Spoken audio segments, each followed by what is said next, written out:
Sama Aba Gufron juga akan mencetak para wali, karena beliau adalah kutbil aktob, kutubnya kutub min auliyaillah pada zaman sekarang ini, yang akan lahir selama 500 tahun sekali. Catat baik-baik.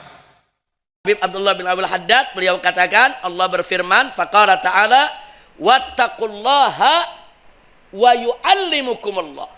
Nah, perhatikan loh, Allah perintahkan wattaqullaha wa yu'allimukumullah. Jadi bertakwalah kamu kepada Allah, niscaya Allah akan mengajarkan kamu berbagai macam ilmu. Jadi Allah yang langsung ngajarin kamu, Allah yang akan berikan ilmu, Allah yang akan anugerahkan ilmu. Jadi ilmu apa saja yang langsung diberikan oleh Allah kepada seorang hamba tanpa susah payah, itu disebut ilmu ladun. Ini hanya bisa didapat oleh orang-orang yang bertakwa. Jadi kalau mau dapat ilmu ladun, ya bertakwa. Jadi jangan nyari ilmu ladunnya. Nyari ilmu ladunnya nggak bakal dapat. Nyari takwanya, ilmu ladun dapat, ya ikhwan. Nah, jadi terbalik tuh, ada orang nyari ilmu ladun, terbalik.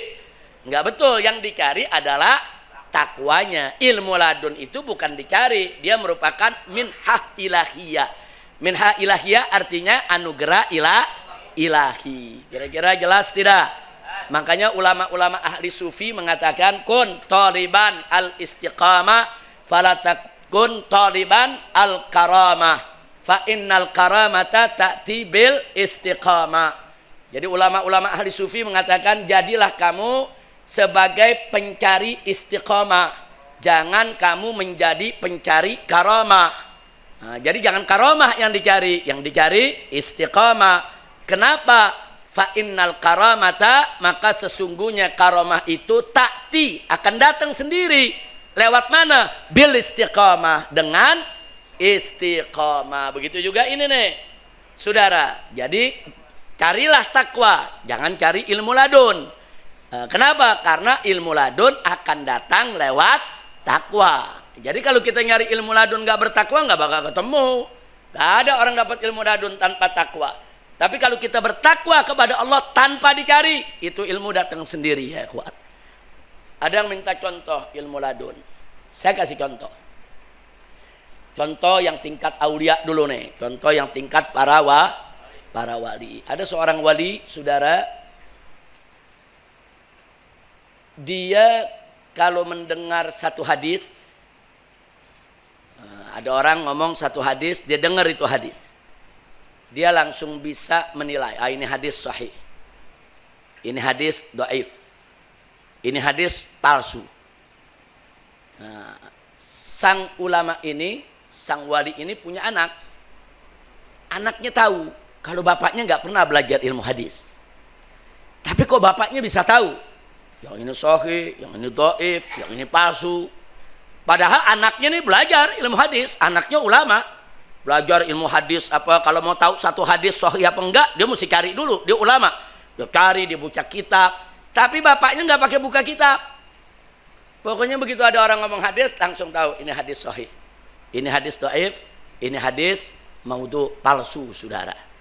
Anaknya tanya kepada bapaknya, ayah bagaimana ayah bisa tahu? Karena anaknya tahu, bapaknya bukan ahli hadis. Bapaknya nggak belajar ilmu hadis, kok bisa tahu? Anaknya yang belajar puluhan tahun nggak begitu, saudara. Nah, bapaknya nggak mau unjukin. Nah, biasa aulia tuh kalau punya karomah bukan buat diunjuk-unjukin, bukan buat pamer. Jadi kalau ada yang pamer-pamer karomah perlu dicurigai tuh. Nah, nggak ada wali pamer-pamer karomah, nggak ada, saudara. Nah, bapaknya dia ditanya nggak mau jawab, kata bapaknya jangan, itu rahasia, nggak boleh. Ketika ayahnya sakit menjelang ajal, nah baru si anak nanya lagi, pengen tahu rahasianya. Baru si bapaknya sampaikan. Kata sang ayah kepada si anak, wahai anakku, bertakwalah kamu kepada Allah. Kalau kau bertakwa, taat kepada Allah dengan ikhlas dan ridho, nanti Allah yang kasih tahu. Allah yang kasih tahu sendiri tanpa kau pelajari mana yang sahih, mana yang dhaif. Terus anak tanya, lalu bapak taunya bagaimana? Kata ayahnya, kalau ada orang bicara hadis yang sahih, saya melihat dengan mata saya keluar cahaya dari mulutnya.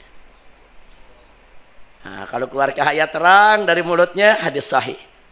Karena ini hadis bukan sembarangan ucapan, ini ucapan Nabi Muhammad Shallallahu Alaihi Wasallam, saudara. Tapi kalau terangnya agak redup, saya tahu ini hadis dhaif. Tapi kalau gelap, nggak ada cahaya sama sekali, ini palsu, bukan ucapan Nabi. Subhanallah.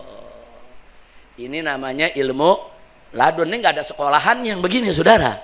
Kita masuk pesantren mana juga nggak ada sekolahan yang begini. Yang begini adanya di jalan takwa. Makanya jangan kaget kalau ahli sufi itu dia bukan hanya punya mata kepala, tapi juga punya mata hati, saudara. Apa beda mata kepala dengan mata hati, saudara? Mata kepala dia menangkap zahir. Yang zahir nih yang kita lihat nih, warna-warni, bentuk, saudara, segala keindahan kita tangkap dengan mata kepala kita.